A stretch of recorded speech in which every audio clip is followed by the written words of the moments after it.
मैं अजीत कुमार यादव आप सभी का एक बार फिर से आपके अपने channel Ajit Yadav tricky math में बहुत बहुत स्वागत करता हूं। तो दोस्तों मैं आप लोगों के एक नई टॉपिक स्टार्ट कर रहा हूं, अलजेब्रा यानी कि बीजगणित। बीजगणित की सवालों की बात करें तो बीजगणित का सवाल आपका हर एक परीक्षाओं में पूछा जाता है, चाहे रेलवे का एग्जाम हो, एसएससी का एग्जाम हो, यूपी का एग्जाम हो, यूपीएसआई का एग्जाम हो, और यहाँ तक कि डीएलएड यानी कि BTC, BEd, TET, super TET सभी में इस प्रकार का सवाल अलजेब्रा से पूछा जाता है। तो अलजेब्रा के प्रश्नों को कैसे हल किया जाता है पूरा कॉन्सेप्ट मैं क्लियर कर दूंगा। दोस्तों वीडियो को पूरी लास्ट तक आप देखते रहिए, अलजेब्रा का कोई भी सवाल मिलेगा आप छोड़ने वाले नहीं हैं। तो चलिए स्टार्ट करते हैं। और एक चीज आप लोगों को और बता दें, आप हमारे वीडियो को पूरी लास्ट तक आप देखिए, पूरी लास्ट तक आप देखिए। जो सवाल मैं बता रहा हूं आपको अलजेब्रा का, अगर आपको न समझ में आए तो आप हमारे चैनल को मत सब्सक्राइब कीजिएगा, और अगर आपको सवाल समझ में आए तो हमारे वीडियो को लाइक जरूर कीजिएगा, चैनल को सब्सक्राइब कीजिएगा। अगर सब्सक्राइब नहीं किए हैं तो कमेंट अपना जरूर से जरूर बताइएगा, और अपने दोस्तों को वीडियो को शेयर करना ना भूलिएगा दोस्तों। और हाँ, वीडियो को पूरे लास्ट तक देखने के बाद तब आ जाकर आप इतना काम कीजिएगा। चलिए स्टार्ट करते हैं अलजेब्रा का सवाल। तो ये अलजेब्रा में हम लोग सबसे पहले हम बात करते हैं, इसमें से दो चीज पढ़ना है आप लोगों को। एक आपका होता है चर, एक आपका होता है चर, और दूसरा होता है आपका अचर। इन्हीं दोनों के बारे में हमको पढ़ना है अलजेब्रा के अंतर्गत। तो चर क्या होता है, अचर क्या होता है, सबसे प्रश्न पहला बनता है। पहला प्रश्न बनता है कि चर किसे कहते हैं, अचर किसे कहते हैं। तो देखिए चर की अगर बात होगी तो ए से जेड तक के जितने भी अक्षर है, ए से लेकर के जेड तक के जितने भी अक्षर हैं, इसे हम चर कहते हैं। इसे हम क्या कहते हैं, चर कहते हैं। ए से लेकर जेड तक के सभी अक्षरों को हम क्या कहते हैं, चर कहते हैं। चाहे आपका ए हो गया, बी हो गया, सी हो गया, डी हो गया, आपका इसी प्रकार से ई हो गया, डॉट डॉट करके ये आपका जेड तक जा सकता है। यानी कि आपका ये 26 अक्षर जो हैं ABCD को, इसको हम कहते हैं चर कहते हैं। क्या कहते हैं, चर कहते हैं। ये आपका क्लियर हो गया होगा। अब हम बात करते हैं अचर की। अचर आपका 1, 2, 3, 4 ये डॉट डॉट करके इन्फिनिटी तक जा सकता है। यानी कि गिनती की अक्षर जो होती है, गिनती की जो अक्षर होती है उसे हम अचर कहते हैं। ये कॉन्सेप्ट आपका क्लियर हो गया होगा कि चर किसे कहते हैं, अचर किसे कहते हैं। तो चर किसे कहते हैं, ए से लेकर जेड तक के जितने भी 26 अक्षर है इसे हम क्या कहते हैं, चर कहते हैं। और ए से लेकर के अनंत तक जितने भी गिनती के अक्षर है इसे हम अचर कहते हैं। ये चीज आपका क्लियर हो गया होगा। अब हम बात करते हैं कि जब हम इसकी घातांक की रूप में हम बात करते हैं। चलिए आपको घातांक क्या होता है, घातांक क्या होता है। जैसे आपको हम एक चर संख्या दे दिया है यक्स, ये आपका चर संख्या यक्स है। अगर इस यक्स का पूछा जाए कि इसकी घात कितनी है, इसकी घात कितनी है, कि इसकी घात अगर किसी भी चर संख्या की, किसी चर संख्या की घात आपको अगर नहीं दिखाई दे रही है तो वहां हम मानते हैं कि इसकी घात 1 है। अगर कोई पूछे कि इस यक्स की घात कितनी है तो इस यक्स की घात आपकी 1 हो जाएगी। इस यक्स की घात क्या हो जाएगी, इस यक्स की जो घात हो जाएगी, इस यक्स की घात 1 हो जाएगा। और यक्स का गुणांक अगर कोई पूछे, यक्स का इस गुणांक पूछे तो 1 गुणांक अगर है तो 1 नहीं लिखा जाता है, और 1 के अलावा कोई गुणांक होता है उसको लिख दिया जाता है। अगर इसका गुणांक कोई पूछे, इसका गुणांक क्या है, इसका गुणांक भी आप कह सकते हैं कि 1 है। यानी कि चर संख्या की घात अगर 1 है, किसी चर संख्या की घात 1 है और उसका गुणांक भी 1 है तो वह संख्या इस तरह से लिखा जाएगा। जैसे y हो गया तो y की भी घात 1 है और इसका गुणांक 1 है। तो कहने का मतलब ये है कि किसी चर संख्या की अगर घात 1 है और गुणांक 1 है तो वह प्रदर्शित नहीं करता है, वह केवल एक चर संख्या के रूप में रहता है। जैसे आपसे कह दिया जाए जेड का स्क्वायर, तो यहाँ आप कह सकते हैं इस जेड की घात क्या है, इसकी घात क्या है भाई, इसकी घात है 2, इसकी घात क्या है 2 है।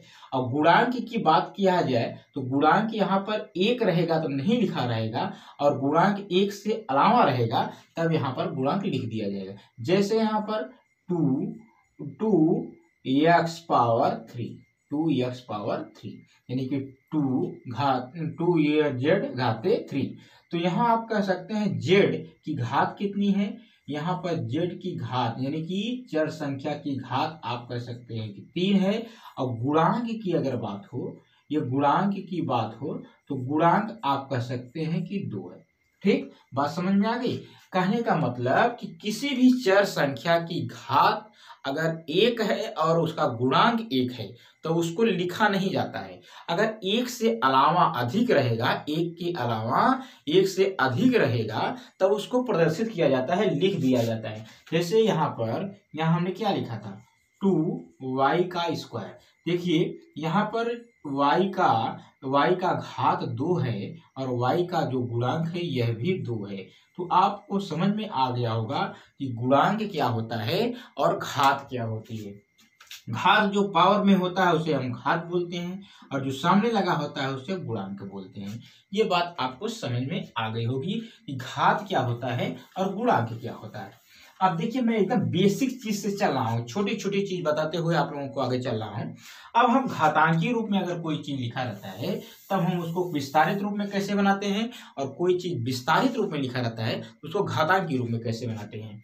देखिए अगर हम यहाँ से हम करें यक्स गुणे यक्स करें तो आप क्या करते हैं, जब किसी चर संख्या का आपस में गुणा किया जाता है, ध्यान रहे, जब किसी चर संख्या का आपस में गुणा किया जाता है तो उनके घातों को जोड़ दिया जाता है।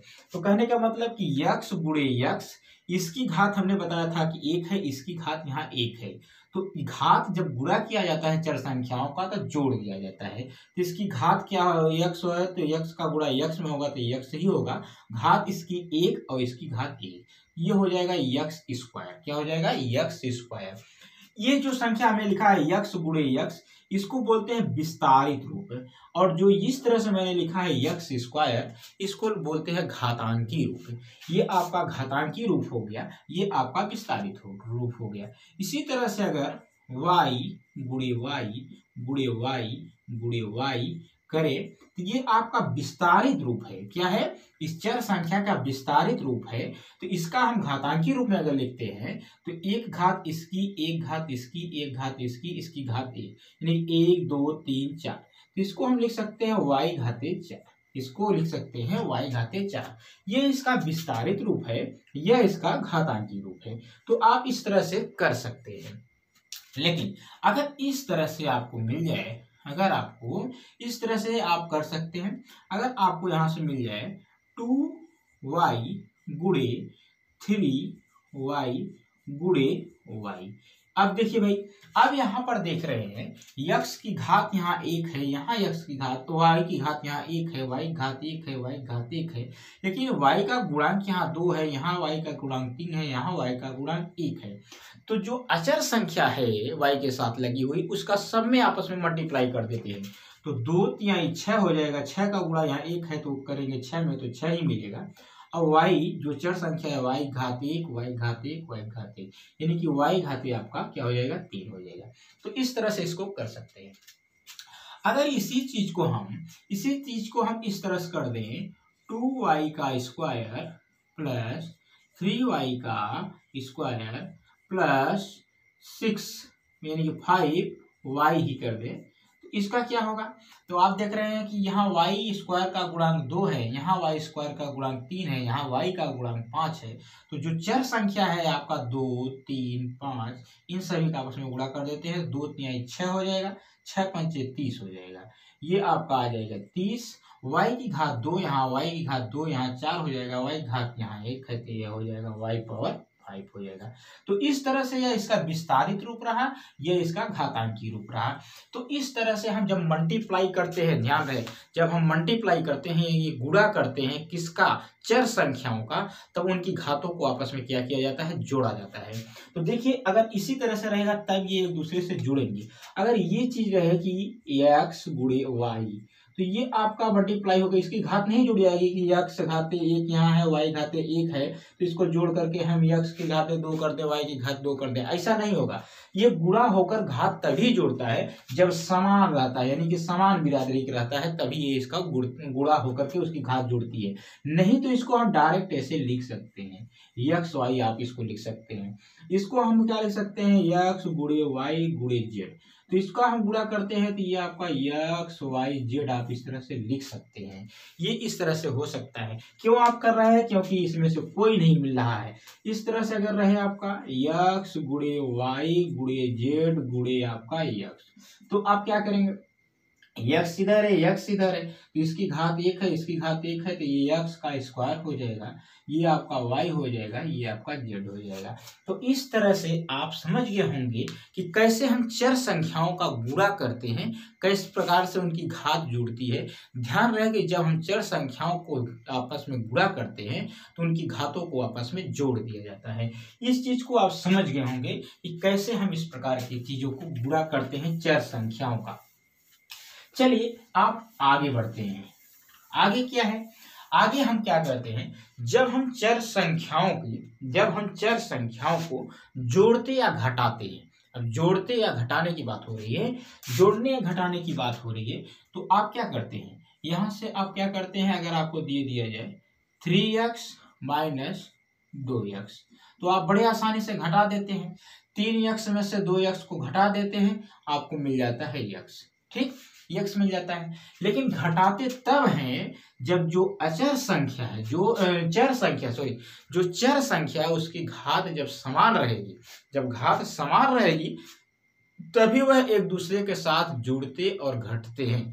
जोड़ते और घटाते समय चर संख्या की हम घात को देखते हैं कि वह समान है कि नहीं। अगर समान होगा तभी वह एक दूसरे के साथ जुड़ेंगे, घटेंगे। आप देखिए यहाँ 3x माइनस 2x को हमने घटा दिया तो ये आपका x आ गया। क्यों घटाया, क्योंकि इसकी भी घात 1 है, x की भी घात 1 है। अगर यही चीज यहाँ से ये इस तरह से रहे, 3x स्क्वायर आपका माइनस x रहे, तो ये आपको कहा जा रहा है, ये घटेगा नहीं, ये घटेगा नहीं, क्योंकि इसमें यक्स की घात 2 है, इसमें यक्स की घात 1 है, ये इसको नहीं घटा सकता है। ये आपका कॉमन भले हो सकता है लेकिन घटा नहीं सकता है। अगर कॉमन कर लेते हैं, यक्स को हम बाहर निकाल लेते हैं, यक्स को बाहर निकालेंगे तो यहाँ बच जाएगा 1 और यहाँ बच जाएगा आपका 3x माइनस 1 हो जाएगा। तो इस प्रकार से हम केवल कॉमन इसमें से ले सकते हैं, लेकिन इस तरह से हम इसको नहीं कर सकते हैं, इसको घटा नहीं सकते हैं। आप समझ गए होंगे कि घटाते कब है, जोड़ते कब है। अगर यहाँ पर प्लस होता है, यहाँ पर अगर प्लस कर दे तो 3x और 2x मिलकर के ये आपका 5x हो जाएगा। बात समझे। अगर इसी चीज को 3x स्क्वायर और ये 2x करें, अगर जोड़ने को बोला जा रहा है, इसको जोड़ा नहीं जा सकता है। क्यों नहीं जोड़ा जा सकता, क्योंकि इसकी घात देख रहे हैं 2 है, इसकी घात 1 है, तो इसको हम इसी तरह से लिख सकते हैं। बात समझ में आई। अगर घात उसकी समान रहती है तभी वह जोड़ता और घटता है, और गुणा करते समय क्या अभी हमने बताया, उसकी घात जोड़ दिया जाता है। गुणा करते समय ऐसी कोई बात नहीं होती है, उनकी घातों को जोड़ दिया जाता है चर संख्याओं का। इसी तरह से अगर आपको मिल जाए यहाँ से 4y का square plus 7y plus Z, अब इसको आपको कहा जाए कि इसको आगे बढ़ाइए, इसको हल कर सकते हैं, तो ये बिल्कुल नहीं हो सकता है, क्योंकि यहाँ देख रहे हैं y घात 2 है, यहाँ y घात 1 है और आपका z की घात 1 है। ये इसी प्रकार से रहेगा, इसको आप जोड़ या घटा नहीं सकते हैं।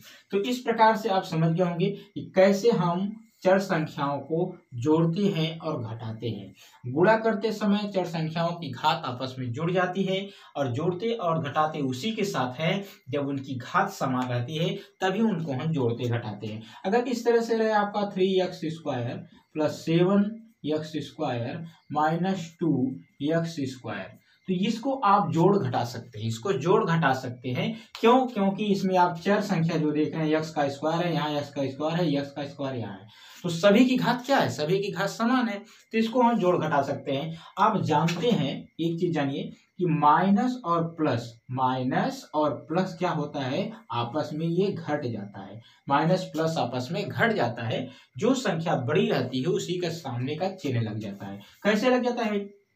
अगर यहाँ से हम 7x माइनस 9x करें, 7x माइनस 9x करें, तो यहाँ प्लस है, यहाँ माइनस है। 9x में से आपका 7x घटाएंगे तो आपका आ जाएगा 2x। जो संख्या बड़ी रहती है उसी के सामने का चिन्ह लग जाता है। देखो 9x बड़ा है, इसके सामने प्लस है। 7x आपका प्लस माइनस है, तो यहाँ माइनस है। 9x आप देख रहे हैं जिसके सामने माइनस है। 7x है, इसके सामने प्लस है। बड़ा आपका 9x है, जिसके सामने माइनस है, तो यहाँ माइनस लग जाएगा। अगर यही चीज अगर इस तरह से होता 9x माइनस 7x, तो आपका क्या होता है, 9 के सामने आप प्लस दे रहे हैं, 9 में से 7 को आप घटा देते तो आपका आ जाता 2x। तो कहने का मतलब ये है कि जब हम उसको जोड़ते हैं या घटाते हैं तो उसके चिन्ह के अनुसार कार्य करते हैं, और कार्य करते समय ये ध्यान दिया जाता है कि जो संख्या बड़ी रहती है उसी का सामने का चिन्ह लग जाता है। तो ये चीज आप समझ गए होंगे। अब देखिए यहाँ से आपका 3x² है प्लस 7x², इसके सामने प्लस, इसके सामने प्लस, तो 7 3 आपका क्या हो जाएगा 10x² और माइनस में 2x² हो जाएगा। अब माइनस इसके सामने है, इसके सामने प्लस है। माइनस प्लस हमेशा घट जाता है। तो आप 10 में से आपका 2 घटा देंगे, ये आपका 8x² हो जाएगा। अब यहाँ हम प्लस क्यों कर रहे हैं, क्योंकि 10x² बड़ा है इससे, इसके सामने प्लस है, तो ये हो जाएगा। ये सारी चीजें आप लोग जानते होंगे, छोटी छोटी चीजें हैं, क्योंकि पूरा कॉन्सेप्ट क्लियर करना है। कुछ लोग इस चीजों को नहीं जानते हैं, तभी गुणा भाग करने में गलती होती है, इसलिए हम इस सारी चीजों को आपको बता दिया हूँ। अब हम बात करते हैं यहाँ से, अब हम बात कर रहे हैं यहाँ से, जब हम ब्रैकेट के अंदर किसी दो पदों का गुणा करते हैं, दो पदों का गुणा करते हैं, जैसे आपको दे दिया जाए यहाँ से x और ब्रैकेट में x प्लस 5। अब इसको आपको आगे बढ़ाना है, तो देखिए ब्रैकेट के बाहर जो x लिखा है इसका हम अंदर मल्टीप्लाई करेंगे, इसमें मल्टीप्लाई करेंगे तो ये x² हो जाती है, क्योंकि हम गुणा जब करते हैं x का x में एक चर संख्या की घात जुड़ जाती है, इसकी घात 1, इसकी घात 1, x² हो जाएगा। अब ये आपका इसमें हम जब गुणा करते हैं तो ये आपका 5x हो जाएगा, ये क्या हो जाएगा आपका 5x, ठीक, ये आपका 5x हो जाएगा। इस तरह से हम गुणा करते हैं। तो इसी तरह से अगर हम यहाँ से y करें और ब्रैकेट के अंदर x प्लस 5 कर लें, तो ये y का गुणा इसमें होगा पहले, तो ये हो जाएगा xy, और इसमें आपका गुणा करेंगे इस पद में, तो ये आपका हो जाएगा 5y। बात समझ में आई? ये सारी चीजें आपको उम्मीद करते हैं कि आपको सारी चीजें समझ में आता होगा। अब हम बात करते हैं एक पदी, दो पदी, तीन पदी और बहुपदी चीज क्या होता है। एक पदी क्या होता है, एक पदी व्यंजक, एक पदी व्यंजक आपका व्यंजक, एक पदी व्यंजक क्या होता है, जब हम किसी चर संख्या को एक मात्र लिखें, जैसे x 2x 3x 3y 4y 7z, ये सब क्या है, एक पदी व्यंजक है। देखिए ये एक पदी व्यंजक है, यह एक पदी व्यंजक है, एक पदी व्यंजक, एक पदी व्यंजक, एक पदी व्यंजक, ये एक पदी व्यंजक है। क्यों? आपको अगर इस तरह से मिलता है तो आप कहेंगे कि यह एक पदी व्यंजक है। अब दो पदी व्यंजक किसे कहते हैं, दो पदी व्यंजक अगर ये आपका x है, इसमें हम +1 कर दें, इसमें हम क्या कर दें +1 कर दें, तो ये दो पदी व्यंजक हो जाएगा। देखिए एक पद ये हो गया, एक पद हो गया। अगर किसी भी एक चीज और आप लोगों को बता दें कि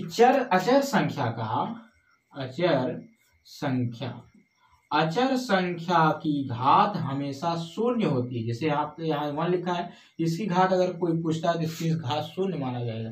2 की घात अगर कोई पूछता है तो यहाँ शून्य माना जाता है। बात समझ में आई? अगर शून्य के अलावा अगर कोई संख्या है तो वहां आपको घात उसका लिखा रहेगा, वहां घात उसका लिखा रहेगा। जैसे 2 के पावर 2 यहाँ है तो यहाँ लिखा रहेगा, तो यहाँ आप कह सकते हैं 2 की घात 2 है, ठीक है।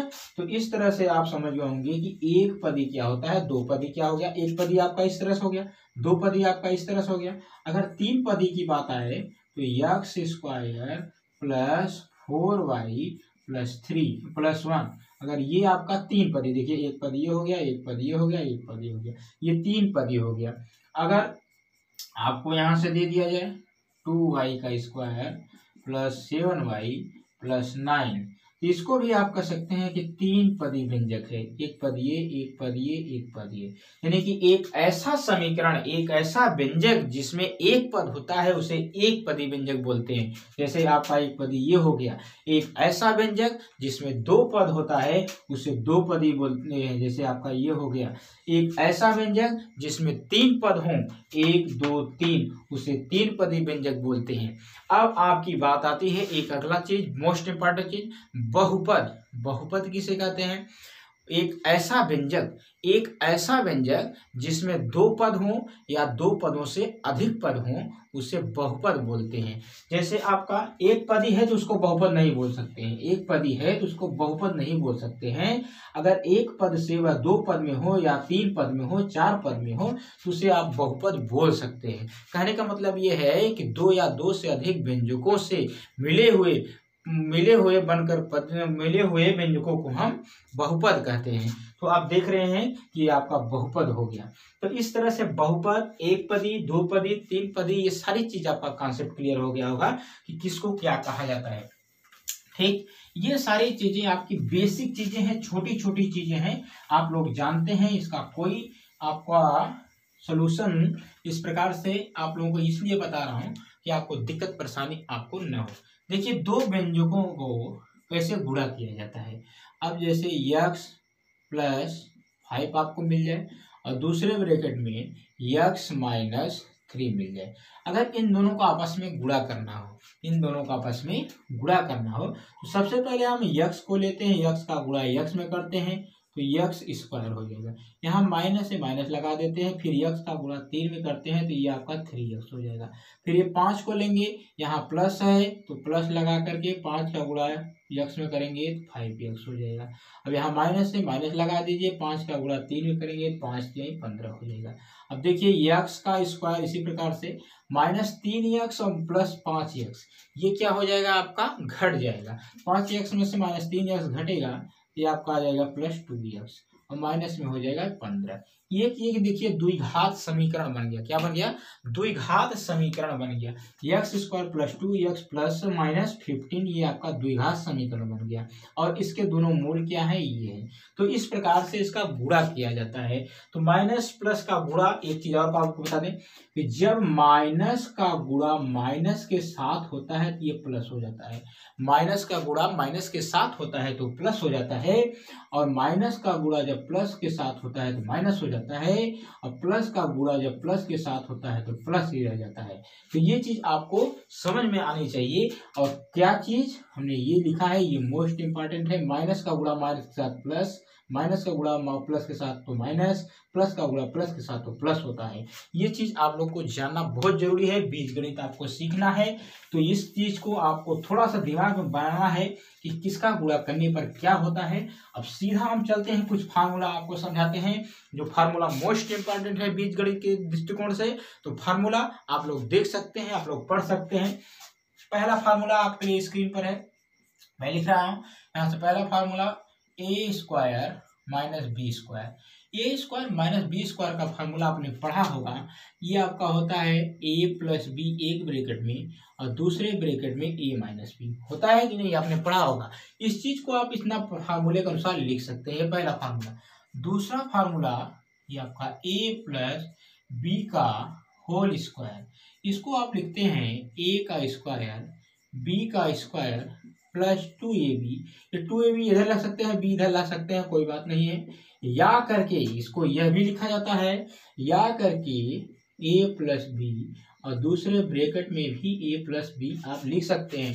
2 बार इसका होल स्क्वायर है तो इसको 2 बार लिखा गया। ठीक, अगला आपका फार्मूला तीसरा बनता है a माइनस बी का होल स्क्वायर, a का स्क्वायर प्लस b का स्क्वायर माइनस 2ab, या करके a माइनस बी और a माइनस बी 2 बार आप लिख सकते हैं। देखिए यहाँ पर आपका प्लस था तो सब में प्लस रहा और यहाँ भी प्लस रहा, लेकिन यहाँ पर जब आपका a माइनस बी का होल स्क्वायर यहाँ माइनस है तो यहाँ आपका प्लस रहेगा, बाकी यहाँ 2 पर माइनस रहेगा, या करके ब्रैकेट वाली संख्या पर माइनस माइनस दोनों रहेगा। ये तीनों फार्मूले आपको उम्मीद करते हैं कि याद हो गया होगा। चलिए बढ़ते हैं अगले प्रश्न, अगले फार्मूले की तरफ। अगला फार्मूला a प्लस बी का होल क्यूब, ये होल क्यूब होता है, इसका फार्मूला होता है a cube plus B cube plus 3ab bracket में a प्लस बी, या करके आप लिख सकते हैं a प्लस बी और दूसरे ब्रैकेट में a प्लस बी और तीसरे ब्रैकेट में a प्लस बी। क्यों हमने लिखा है? क्योंकि 3 बार है, इसकी घात 3 है, तो आपको 3 बार मैंने a प्लस बी लिख सका है। देखो इस चीज को इतना पूरा लिख सकते हैं या इतना लिख सकते हैं, जैसा सवाल में आपको सुटेबल रहेगा, जैसा आपको वही चीज आप लिख करके सवाल को हल कर सकते हैं। यहाँ देखिए प्लस था तो सब में प्लस है। ठीक, अब आगे बढ़ते हैं अगले प्रश्न, अगले फार्मूले की तरफ। a माइनस बी का होल क्यूब, ये अगर है तो a cube minus B cube minus 3ab minus A B, या करके ब्रैकेट में a माइनस बी और ब्रैकेट में a माइनस बी। देखिए यहाँ पर माइनस है तो सब जगह माइनस हो गया, सारी चीज यही है, सब जगह माइनस हो गया, या करके ये माइनस हो गया। बात समझ में आ गई? अब अगला प्रश्न देखते हैं जो इम्पोर्टेंट है, a cube minus B cube, ये आपका होता है यहाँ से a minus B, first bracket में a माइनस बी, ध्यान रहे a cube minus B cube है, ये फर्स्ट ब्रैकेट में a माइनस बी और दूसरे में आपका a का स्क्वायर ए बी और प्लस बी का स्क्वायर, ये फार्मूला होता है। इस चीज को आप इतना लिख सकते हैं। अगला फार्मूला देखते हैं हम, ए क्यूब प्लस बी क्यूब का, ये आपका अगर प्लस है तो ब्रैकेट के सामने आप प्लस लगा दीजिए। ठीक, जब आपने लिखना शुरू किया इसका फार्मूला तो यहाँ प्लस है तो प्लस लगा दीजिए, तो ये आपका ए स्क्वायर और ये आपका ए स्क्वायर, यहाँ प्लस लगाया आपने। ठीक, और यहाँ पर आप क्या लगा देंगे, माइनस ए बी और प्लस बी का स्क्वायर, ये आपका हो गया। देखिए इस फार्मूले का याद करने का ट्रिक क्या है, ए क्यूब माइनस बी क्यूब, यहाँ माइनस है तो तुरंत ब्रैकेट के अंदर बाहर आप तुरंत ब्रैकेट के में माइनस लगाइए, जो है वही माइनस लगा दीजिए, और ब्रैकेट में ए का square plus A B plus B का स्क्वायर आप कर दीजिए। ठीक, इसी प्रकार से यहाँ पर प्लस है तो यहाँ हमने प्लस लगाया, फिर ए का square minus A B plus B square हो गया। ठीक, ये फार्मूला आपका हो गया। और भी सारे फार्मूले हैं, आपको एक चीज आपको बता दें, अगला फार्मूला मोस्ट इम्पॉर्टेंट है, यहाँ से अगर दिया जाए a प्लस बी प्लस सी का होल स्क्वायर, ये होता है a का स्क्वायर b का स्क्वायर c का स्क्वायर प्लस 2 और ब्रैकेट में a प्लस बी प्लस सी, ये फार्मूला होता है। ये भी इम्पॉर्टेंट फार्मूला है। ठीक ना, ये इस प्रकार से आप इस तरह के फार्मूले को जान सकते हैं, देख सकते हैं। मोस्ट इंपॉर्टेंट सभी फार्मूला हमने लिखा है, और भी सारे फार्मूले हैं, उसको मैं जब प्रश्न करवाऊंगा ना उसमें आप लोगों को बताऊंगा और आप लोगों के लिए